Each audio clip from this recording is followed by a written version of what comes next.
For thousands of years, the ancient Egyptians spoke of a distant trading partner they called God's land, a place connected to gold, incense, exotic animals, and immense wealth. A place so important that pharaohs launched expeditions across the sea to reach it. But where was it?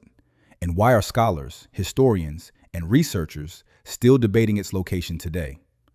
Welcome to the Red Sea Archives, a documentary series exploring ancient history, lost civilizations, geopolitics, and the evidence hiding in plain sight.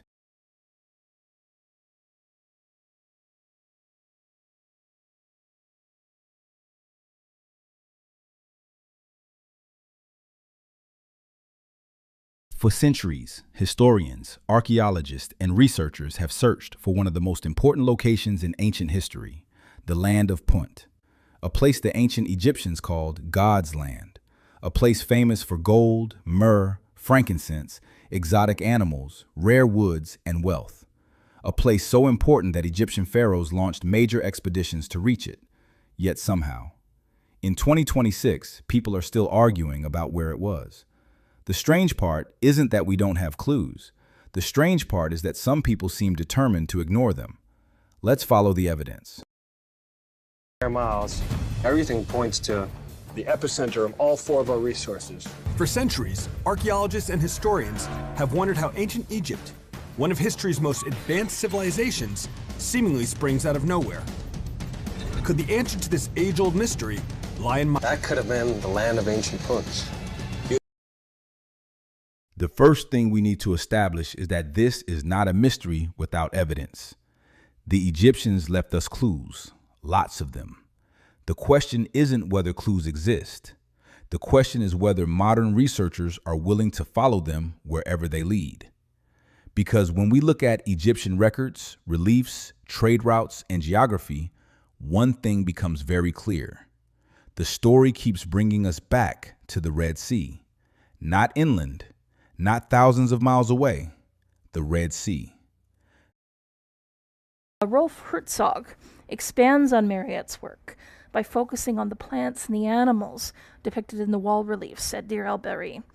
And he concludes based on this that Punt is actually in the area of the Upper Nile, and that the trips made to Punt were part overland, part by river, not by sea.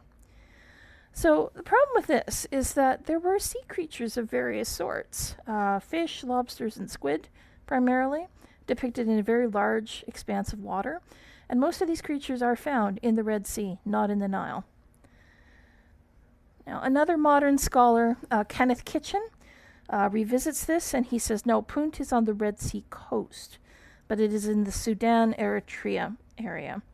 And he bases this on the goods that are acquired from Punt and on the depiction of fish and marine creatures in these carved wall reliefs. So Kitchen has actually wrote for about 40 years on the subject of Punt, and his is still basically the dominant argument. But the debate continues. Let's pause right there. Notice something important. Even in this documentary, the evidence keeps pulling researchers back toward the Red Sea. Not because of modern politics, not because of nationalism, not because of wishful thinking, because of geography, because of trade, because of marine life, because of the goods themselves. Kenneth Kitchen spent decades studying Punt, and after 40 years of research, his conclusion remained remarkably straightforward. The Red Sea coast, the Sudan-Eritrea region, the fish depicted are Red Sea fish. The marine life depicted is Red Sea marine life. The trade goods align with the southern Red Sea world. The maritime routes align with the Red Sea. So naturally, some people looked at all that evidence and said, maybe it's somewhere else. Because apparently, following the evidence all the way to the evidence was just too easy. What else about this particular site makes you think it could be part of ancient Punt? Archaeological finds indicate that this belonged to a kingdom that was wealthy and powerful, and the connection with Punt is because of the trade goods. There are a lot of frankincense being found in archaeological contexts in Egypt. And also, alabaster from Egypt has been found in a burial context here. showing us some kind of contact with ancient Egypt. Now let's talk about the trade. Trade is one of the most powerful forms of evidence we have. Empires lie. Governments lie. People lie. Trade usually doesn't. Trade leaves fingerprints. And those fingerprints are all over the Red Sea. Frankincense, myrrh, exotic woods, gold, luxury goods. These aren't random products. These are the exact products the Egyptians repeatedly associated with Punt. And where do many of those products naturally occur? Along the southern Red Sea corridor, including areas of modern Eritrea and coastal Sudan. There's another problem people rarely discuss: timeline. The kingdom of Punt appears in Egyptian records thousands of years before the modern concept of Ethiopia existed. This is critical. Whatever Punt was, it belonged to a much older world, long before modern borders, long before modern nation states, long before modern political identities. Yet today, people routinely project modern political maps backwards thousands of years. That's not history. That's retroactive geography. There's a lot of elements here that are starting to add up to the possibility that this might have been ancient Punt, but we're looking for a massive ancient civilization. All we have is a temple. Why aren't there other temples, other structures? Where's the rest? Where, yeah. Now comes our favorite part of the documentary, the explanation for why nobody can find Punt. And trust us, you are going to want to hear this one. This is because of two reasons. Number one, there hasn't been a lot of archaeological work in this area that dates back to Egyptian period. What's the second reason? Well, this area is known as the Afar Triangle. This is where the Arabian plate, the Nubian plate, and the Somalian plate meet. But those plates are pulling apart from each other. Okay. And the result is, it is one of the most seismically active areas in the world. Really? In the year 2005 alone, there were about 150 earthquakes in this area. 150 earthquakes in this area. Those earthquakes culminated in creating a tear on the ground on the earth that is almost 40 miles long. Yeah. Wow. And 30 feet wide. What? If anything was sitting on top of that, it would have essentially disappeared. It would have been swallowed by the earth. Forget it, gone. So you're inferring that possibly the land of Punt could have been swallowed up by the earth. But it's possible. The reason no one can find it is perhaps because It's not there. it's not there anymore. So if this structure was part of Punt's kingdom, it's the only one that survived? Yeah, probably. Thank you, Doctor. Yeah. Let's make sure we understand this. We have Egyptian records, trade records, cargo records, imported goods, exported goods, maritime expeditions, repeated contact over centuries. But the reason nobody can find Punt might be because it fell into a crack. Now, to be fair, the Afar region is one of the most geologically active places on Earth. That's true. Geological activity can absolutely destroy archaeological sites. That's a reasonable observation.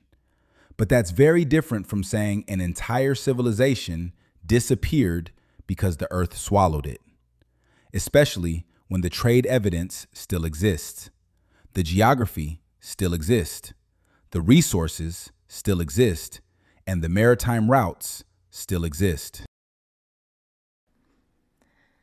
Now, in the 4th dynasty, a Puntite slave is mentioned as serving the son of the builder of the Great Pyramid.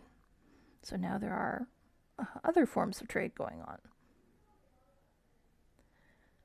Now, under Sahure, in the 5th dynasty, we see the first record of direct sailing to Punt. Previous trips may have been partially overland. There is an inscription from his reign on an object scholars call the Palermo stone, and it says that his fleet came back with 80,000 somethings of myrrh. We don't have a definition for the measurement, the unit of measurement.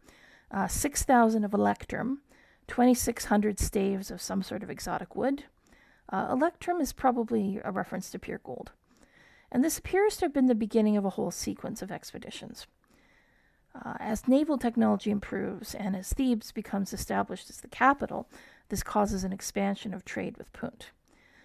During the 6th dynasty, the tomb of a minor official records that he and his master had traveled to Punt as part of expeditions 11 times. So clearly, by this point, the two lands are in fairly regular contact. And this is where the case becomes even stronger. 1 expedition? Interesting. 2 expeditions?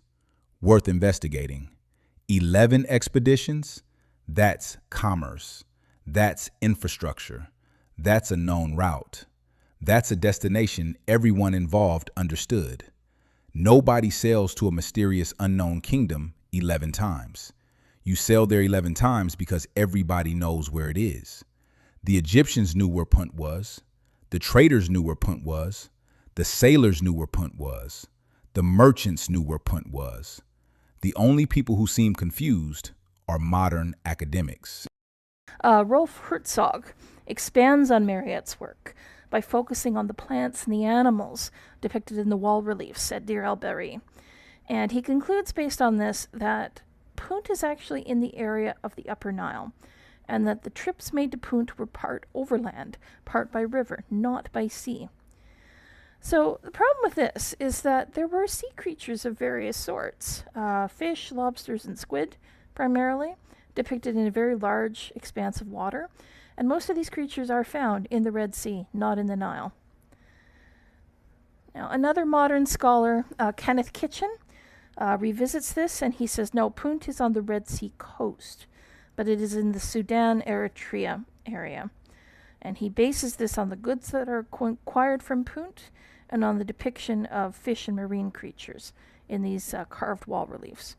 So Kitchen has actually wrote for about 40 years on the subject of Punt, and his is still basically the dominant argument. But the debate continues.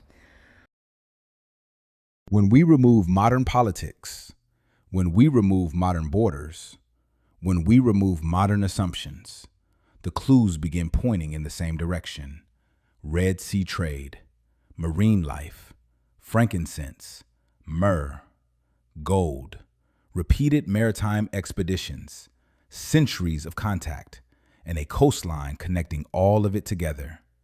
The debate over Punt continues, but if we're going to follow the evidence, then we must follow all of it, not just the parts we like, not just the parts that fit modern narratives, all of it. And all roads seem to lead back to the Red Sea.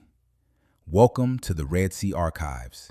This is only the beginning.